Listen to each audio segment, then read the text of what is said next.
পরের কোশ্চেনে যদি আসো যৌগিক লজিক গেট কয়টি, তো লজিক গেটের মধ্যে ছিল মৌলিক গেট আর যৌগিক গেট। তো মৌলিক গেট তো সবাই জানো 3টা। তো যৌগিক গেটে হচ্ছে আমাদের বইয়ে যেটা দেয়া ছিল, একটু যদি আমি হচ্ছে একটু ভাইঙা বলি, যে যদি ধরো আসো হচ্ছে যৌগিক, যৌগিক থেকে আমরা হচ্ছে ভাগ করছিলাম সার্বজনীন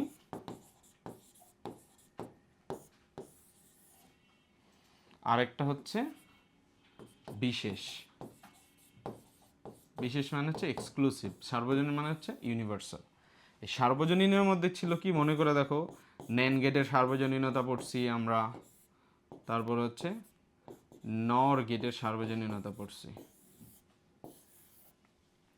আর বিশেষে আমরা পড়ছিলাম হচ্ছে এক্সক্লুসিভ অর গেট, যেটাকে আমরা বলি এক্সর গেট, আর এটা হচ্ছে এক্স নর গেট, যেটা হচ্ছে এক্সক্লুসিভ নর গেট। তো তার মানে আমি যদি সার্বজনীনকে আমাদের বই অনুযায়ী ভাঙি, ন্যান্ড, নর, এক্সর, এক্স নর, টোটাল হচ্ছে 4টি। তো 4টি হলে আমাদের অ্যান্সার হবে 3। ওকে।